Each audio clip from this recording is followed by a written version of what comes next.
Voting അവസാനം മണിക്കൂറുകൾ മാത്രം ബാക്കി നിൽക്കുക ഗബ്രി തൻ്റെ വ്യക്തമായ ഭൂരിപക്ഷം നിലനിർത്തിക്കൊണ്ട് 4,25,000 വോട്ടാണ് ഗബ്രി ഫസ്റ്റ് നിൽക്കുകയാണ്. യാതൊരു തരത്തിലുള്ള മുന്നേറ്റം ഗബ്രി തകർക്കാൻ ആർക്കും കഴിയില്ല എന്ന് പറഞ്ഞതുകൊണ്ട് തന്നെ ഗബ്രി മുന്നിൽ നിൽക്കുകയാണ് ഗൈസ്.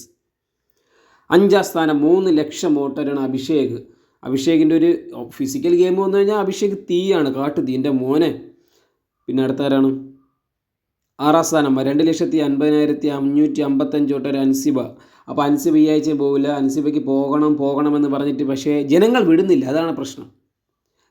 നോറയ്ക്ക് വിട പറയാം. നോറയ്ക്ക് വിട.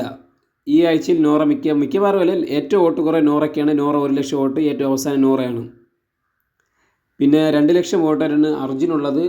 3 പേര് പുറത്താവുകയാണെങ്കിൽ അർജുനും ഈ ആഴ്ചത്തേക്ക് തന്നെ അർജുനും പെട്ടി എടുത്തുകൊണ്ട് പോവാം. അർജുൻ പോയി കഴിഞ്ഞാൽ ക്യൂട്ട്നെസ് ഒക്കെ ആര് വാരി എറിയോ എന്തോ.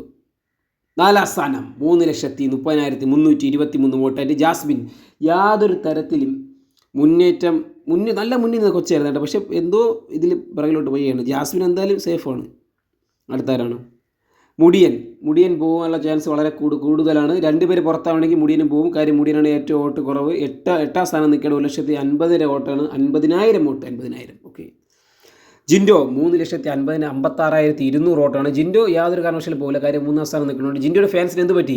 ജിൻഡോയെ 3ാം സ്ഥാനത്തേക്കാണ് നിൽക്കുന്നത്. വോട്ടിട്ട് മുന്നോട്ട് കൊണ്ടുവരും. കുറച്ച് മണിക്കൂറേ ഉള്ളൂ, എന്നാലും കുഴപ്പമില്ല. ജിൻഡോ സേഫാണ്. ഇനി അവസാനം മിക്കവാറും സിജോ ആയിരിക്കും. സിജോ കൂടെ അല്ലേ ഉള്ളൂ ഇനി. സിജോ കാട്ടുതീ സിജോ 2ാം സ്ഥാനം 4 ലക്ഷം വോട്ടാണ്. സിജോ കാട്ടുതീ. സിജോ 4 ലക്ഷം വോട്ടുണ്ട്. സിജോ, ഇനി നിങ്ങളുടെ ഫേവറേറ്റ് ആരാണെന്ന് കമൻറ്റ്. ഈ ആഴ്ച ആരാണ് പുറത്ത് പോണത് മിക്കവാറും എന്നൊക്കെ അറിയാമല്ലോ. ബൈ.